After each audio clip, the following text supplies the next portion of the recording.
Mona, as mums, as entrepreneurs, as businesswomen, how can we say no and feel good? As you mentioned, as women, we carry so many roles. We're a wife, mother, entrepreneur. And for me, myself, whenever that I want to commit to a project, I remind myself that I'm taking away some time that I could spend on my business or spend with my family. So is it really worth it or not? And that allows me to put things into perspective and be selective. Yeah. So even if you don't feel good for saying no, at least I don't feel bad about it. I don't feel guilty. I know that my time has been spent on something that I truly love and I'm very passionate about. Yeah, because I know at times when I've said no, and I've definitely worked on it this year more, being able to say no, to be conscious that I've said no and I'm not going to feel guilty about that. But to be honest, it's really only come because I've really defined what's important to me. Do you think that women need to, or it helps if we can take the time to define what areas are important to us? When we have our own goals and dreams, our own objectives cleared, and we have the planning, we know exactly where we are heading to. And for that, we need to focus and concentrate on the things which have priority, because we can't do everything at the same time. So you have to choose and selective and choose the best ones that can help us, our family, and the people who are around us. So definitely, yes, planning and having our knowing our priorities is very important. Because I can remember times in my life when I have said yes out of obligation.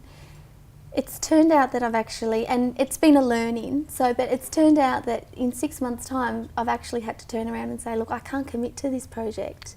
And you feel worse later when you actually let people down. That's very true. And one of the things is that sometimes, because as women we're very emotional, and we love the relationships are very important for us, which is great, but maybe to some extent, because sometimes we value other people's feelings more than ours. So we think to ourselves that if I say no, they might take it personally, they might become upset, which is certainly not true. So if we explain to them the reason we can't commit to that project. So for example, for me, I always allow myself to ask them to give me some time to get back to you. And I think about it, how much time and energy it needs from me to complete that project versus results.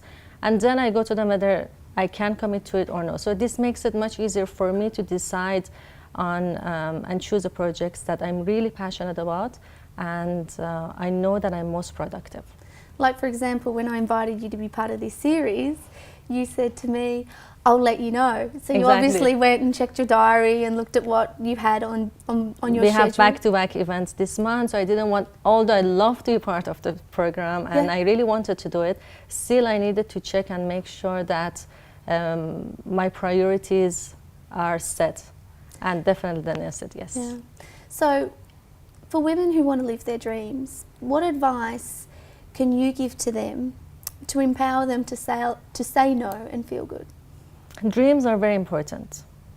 And I think, as you mentioned, knowing our dreams is the first step. Yep. I'm realizing the power of dreams more and more. And the reason that they're so powerful is that they help us clarify what is it that we exactly want in life. Because usually we know what are the things that we don't want.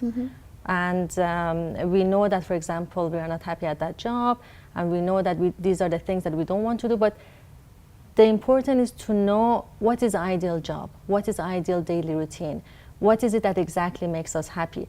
And when we have that clarity, when we clarify what is it exactly that we want, it also motivates us to work so hard to get there. And the formula of action and passion together is so powerful that there's no way we don't get where we want to when we put so much hard work behind it and we put all our heart into it. And also this formula creates a magnet that provides us with all the resources that we need to get there.